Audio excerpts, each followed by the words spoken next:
welcome to Career Center. I'm Kimberly White, Executive Director of the Community Career Center, a resource center located in Naperville for people in career transition. If you're unemployed, underemployed, or seeking a career change, this show is for you. Career Center will bring human resource professionals and other experts together to provide job search tips to assist you as you search for your next success. On this month's edition of Career Center, we will talk about the myths and misconceptions as it relates to job searching during the holidays. Later on Career Center, I will be joined by Becky Brillon, the Community Career Center's Program Director. But first, it is my pleasure to introduce Keith Owens. Keith is a career coach who is passionate about helping those in career transition. Keith, welcome.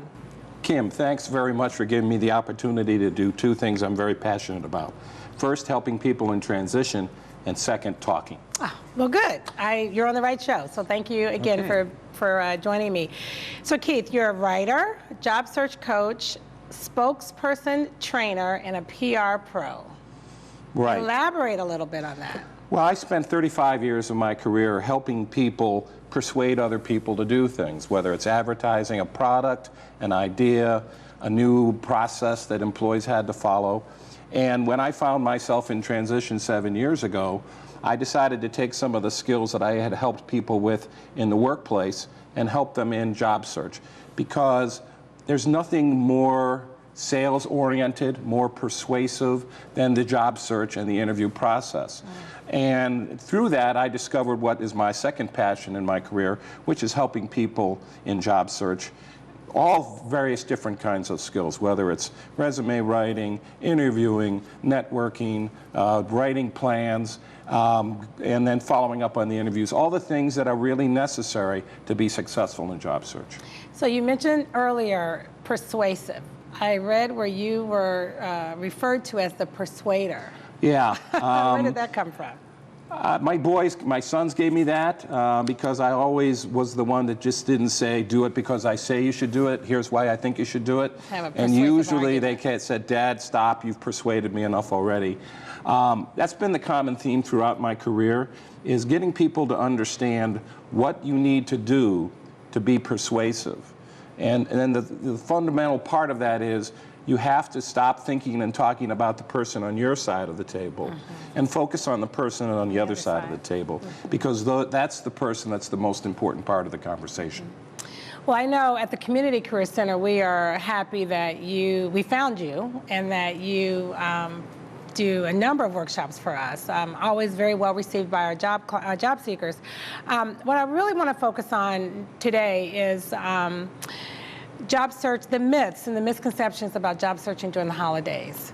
Sure. Can you elaborate a little bit on that? One of the first questions, some people say, there's no one hiring during the month of December, during the holidays. Sure. Yeah, it kind of is a carryover, I think, from when we were all at school. You got 2 weeks off, so you weren't at school, you weren't working, and then we kind of thought that was the case when we were working. And unfortunately, a myth is kind of something that's created when you don't know what it is, but you're trying to make sense out of it. So for a lot of people, the myth that there's no hiring going on during the holidays, so it's really just wasted effort. And that could really be nothing further from the truth, because what research shows us is that the first 6 weeks of any year, January through the middle of February, ADP, the payroll company, says more people are added to the payroll during that point of the year than any other 6-week period. So even when you take into consideration some of those people were hired or made the offer in December, then didn't start till January, that's still a lot of activity that's going on either in December or soon thereafter. So all those people that get hired in January and early February, the process of hiring them, screening them, doing background checks and interviewing and then getting ready to have them called in, all takes place. And you really miss an opportunity if you basically say, I'm going to take a time out for a couple months. Job search is a full-time job. And what I tell people is if you don't treat it like a full-time job, you're probably going to end up with a part-time job. And that means you need to continue to do your search during the holidays. Sure. And the other piece to that, I think, is that companies, money, if they're on a fiscal year, Sure. it opens up in, October 1st or November 1st, depending on, that's when there's money, so they're ready to make those offers. Sure. Actually, for a job seeker, trying to get in touch with people in December is probably a prime time because, like you said, the year's winding down, they're doing their budgeting. So either things that got postponed into the beginning of the year or projects that, or staffing that's going to start at the beginning of the year are top of mind for hiring managers. So getting in touch with those people in December and in November and December is really important because that's when they're going to be able to be actionable. That's when they're going to say, yeah, I know I'm going to need somebody in January or February, so I should make sure I have my radar up. So it's really probably the best time to have a receptive audience for your messaging. So people continue their job search. They have the job description. And I know you do a workshop called Cracking the Code. Sure.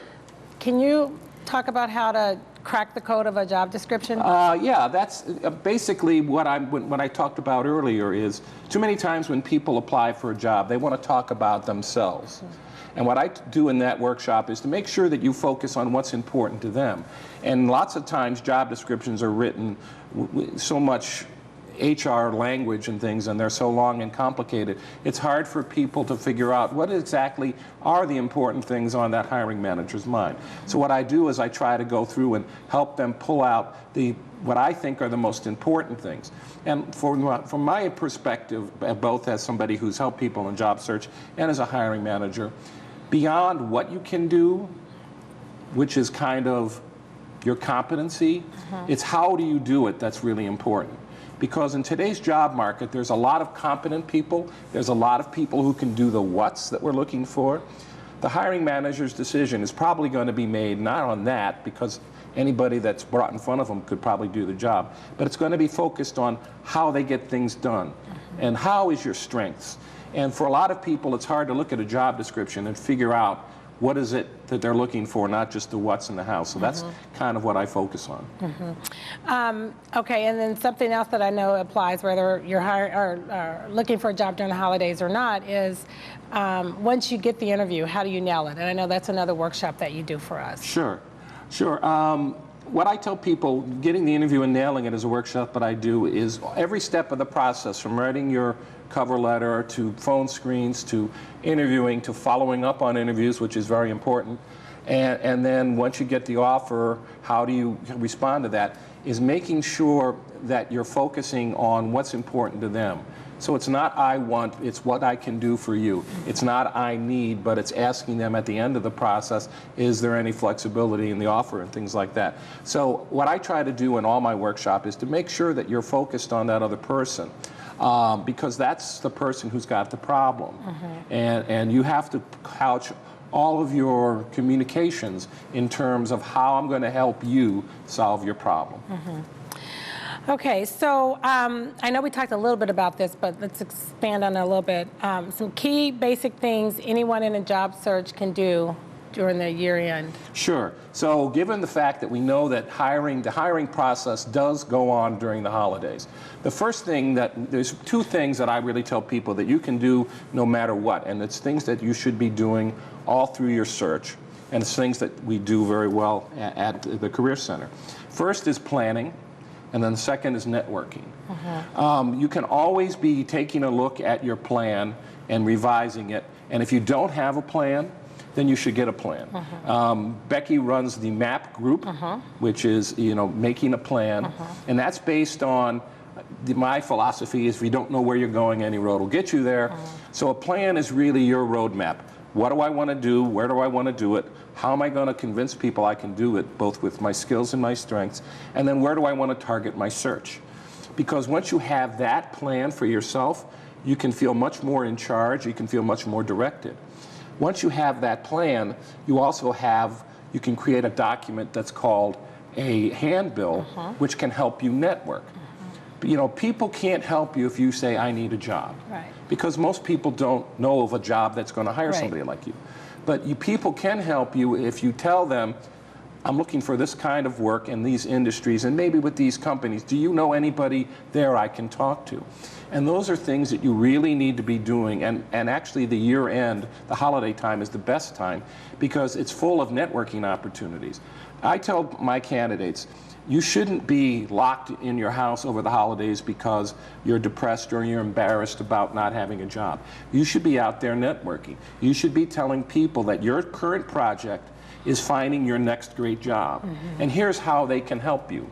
And then whether it's your family, your neighbors, a group of people that you volunteer with, maybe it's even your spouse's work party. You should be able to go there, and the goal should be find one or two people who say, I'd be happy to have a cup of coffee with you next week to talk about your search. Because too many people, when they network, they think of things like LinkedIn or people at work. Whereas the most effective networks are usually the ones the closest to you that are really motivated to help you. Family, friends, and associates. Yeah. So that's the first thing is have a plan. And if you don't have a plan, get a plan. And then the second thing is make sure you're taking full advantage of all your networking. Because what I tell people is people hire people. They don't hire pieces of paper. They don't hire online applications. Absolutely. The statistics are this. If all you do is apply online for a job and hope you get a call back, your chance of getting a call back for a phone screen is 3%. But if you network into an organization by talking to a hiring manager, a potential hiring manager, or just talking to people about the company, and then they recommend you, your chances of getting a phone screen goes from 3% to 60%. It's harder work, but there's a much bigger payoff. Yeah. And the best time to network, particularly during a time when the antenna is up on hiring managers, is during that holiday period. Yeah, too many people say, well, I never worked between Christmas and New Year's. All of a sudden that gets pushed back to, well, people are going to be busy that week before Christmas. Pretty soon you got people saying, well, nobody's going to be around or doing anything in December. And that's just not true. Yeah, I mean, I think it's an ideal time to network. There's a lot of social activities going on. People are in good spirits, and you can, chat with people about your job search. And another good thing during that time of year, I mean, everybody gets them in the mail, the brag letters about what my family did last year. This is a great time for you to create your update for people in your network. A lot of times during the year, you will connect with people, whether it's through interviewing or just through networking organizations and things, and people scratch their head and say, I don't want to bother them by just going back and saying, hey, what's going on? Great. But a year end, here's where I'm at, here's what's going on with my search. I've added this industry, I'm looking at these kinds of jobs, and then that gets them back into the conversation. Well, Keith, as we wrap up, I want to thank Keith for sharing tips and advice on job searching during the holidays. Up next, Becky Brillon to talk about job search resources available to you during the holidays. We'll be right back after this public service announcement.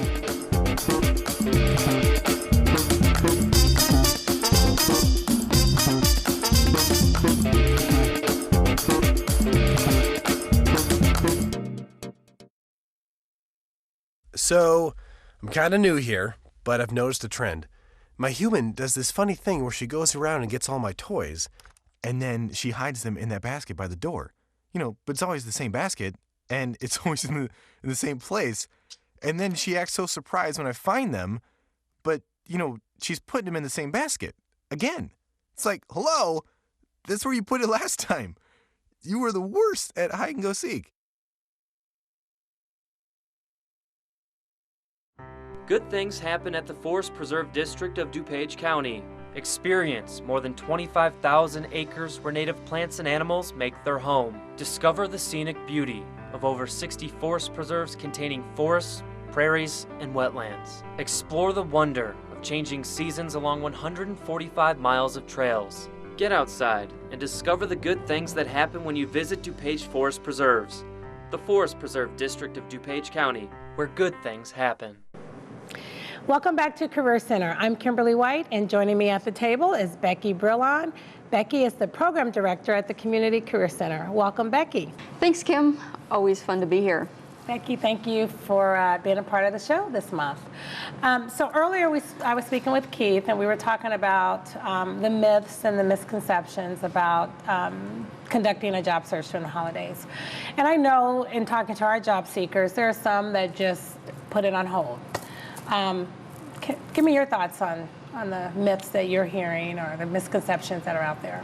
Yeah, a little bit what Keith was talking about. It's a huge misconception that you should stop the search, because clearly people who are hired in January and February, those were applications that they saw posted in November and December, clearly. And not only that, but even when you're staying in touch with contacts, like if you've had an interview anytime between September and November, you can follow up, especially closer to the holiday time. I know people who purposely send out emails the day before a holiday or a typical take a break holiday, so that they get that auto reply that says, I'm out of the office until so-and-so or until such a date. In my absence, you can call or email somebody else. You pick up a second name in the company. And usually you pick up the name of a person who is an assistant or a gatekeeper, and off you go. Yeah, so a little bit of tact. And the other piece to that is you have less competition, because most people are not conducting a job search. Yes. Yeah, absolutely. There's many reasons to stay involved. One of the important ones I see is you stay involved so that it's not hard to get back into it when you want to get going again in January or February. You have to keep the momentum. You have to keep any kind of depression or just negative feelings about being in job search away. And if you take too much couch time when you want to, it's just harder to get back, harder to get back in. One of the things I mentioned to Keith is that, you know, this is a time of year when there's a lot of social gatherings, and so it's a good time to, you know, put it out there that you're still looking for work. But some people look at it as, I don't really want people focusing on that at a party. What's your thoughts on that in terms of how someone can feel comfortable in sharing that they're still in a job search? It's bound to come up, and I think you just have to make yourself comfortable with the words you use to say that you're in a search. Like Keith mentioned, there's nothing wrong with saying my next project is finding a new job, or nothing. You know, everybody is going out on their own too. Maybe you're talking about new opportunities, and somebody picks up that you're building something for yourself from scratch. What are, you know, one or two things that someone should do to just kind of keep their spirits up during this job search month during the holidays? You have to get out of the house. You have to. And we'll talk about some of the things we're doing at the center in a minute. But get out of the house. Find pieces and parts of the holiday season that you have traditionally enjoyed, and learn to enjoy them and appreciate them without being a consumer. You know, you can still take part in lots of seasonal activities that won't cost you anything. It's a great time to volunteer. You can be a bell ringer. You can help pack holiday gifts and food and wrap presents for others who are in need. To do some give back on your own. Really a good opportunity to give some give back, and you'll feel good that way too. And you're probably going to be networking while you're doing that. Absolutely, absolutely. And I know, you know, the center, we don't shut down. We still have things going on. Let's talk a little bit about the networking groups that we'll still be doing. MAP will still be going on. Absolutely. MAP, yes. Make a plan. Yes. Our MAP group meets every Monday, 9 o'clock until 10:30, and I facilitate that group, and it's a way to just check in and make a plan, like the word, MAP, make a plan of what's going to happen the coming week. Halfway through the week, I check in with everybody individually and say, okay, here's a reminder of what you were going to do this week. Where are you? Where could you use some more help? What can we do to kind of get you to the finish line on this week? And just being somewhere on Monday morning, you know, is you have to be important. there at 9 o'clock. Yeah, and it's important, especially in December, having a place to be on Monday morning. And if you're avoiding those social gatherings because you don't want to talk about it, we are a group that's all in the same boat. You don't have to start there by saying, well, I'm in job search, because everybody is. You just start by saying, here's what I'm doing, here's my action items. And it takes less of the focus off of how you feel about being in a job search. And this isn't anything you need to RSVP for. You just show up, and you don't need to really know what you're doing. If this is you recently, you just need to show up. Yeah, we're a very friendly group. Yeah. Yeah. So we have MAP. Let's talk a little bit about our orientation, because that's going to continue on during the month of December. We do that on Mondays and Wednesdays. You want to talk a little bit about Wednesdays and orientation? Saturdays. Wednesdays and Saturdays. I'm getting confused here. I would have to do two things at once. Wednesdays and Saturdays, 9 o'clock, and that is where we just fill you in on the details of how to use the center. There's many ways that people use the center. Some do the networking only. Some do the one-on-ones, the appointments with our volunteers. Others will do workshops or use the workstations, and many people do all of it, because all of it is important. Right. And you just need one place to go to do all of it. So we have MAP, which is on Mondays. We have MAP. Orientation on Wednesdays and Saturdays. And then we have Job Club. We have Job Club on Wednesdays, 10:30. Let's talk a little bit about Job Club. 12:30. Job Club is a group, you get 2 minutes to stand, deliver your elevator pitch, or maybe your commercial, whatever you want to call it. It's just you talking about yourself for 2 minutes. Especially important to talk about target companies, so that somebody in the room, their ears will perk up and say, I do know somebody over there. I'd be happy to hook you up with them. Job Club is led by Sarah Breithaupt over at the Lisle Township. And let me think here, the Wednesday before Christmas, not sure, let's see here, is usually it's the third week of December. I have to check the website one more time to make sure I got the right date, so I won't say the date. But we have an unoffice party, Which is a lot of fun. Tell us a little bit about that. Yeah, it's another tradition for many, is to have the office holiday party. And when you're in transition, you don't have an office, so that's why we started calling it the unoffice party. And we do some networking, and then we just bring in some pizzas and soda or sandwiches or whatever we can find. And it has that office party feeling to it. I would love to see it turn into a white elephant party, actually. Well, you could probably make that happen, so we'll see. And then some of our other networking groups, I know, we'll talk about Lean In a minute, but let's talk about the targeted networking. We have, we were trying to segment industries. We had a sales and marketing group, we had a nonprofit networking group, and we were running out of Mondays. So I started thinking, well, why don't we just bring everybody into the room together, birds of a feather networking. If you're in sales, you're on that table. If you're in admin, you're on that table. Nonprofits, Accounting, table. finance. Yeah, and my rule for that one is you give to get. If you want leads, you bring leads. If you want names, you bring names. And it's just a good way to just synergize. If you're in the same industry, don't think of it as, boy, I don't know, this person sitting next to me is competition. I don't want to talk about what I want to do. You need everybody. And everybody is unique, and everybody's talents and targets are unique. So you're not in competition. You can't approach it that way. Yeah. And those are really good groups, especially, again, if you're, want to talk about finance or not-for-profit or what have you, sales and marketing.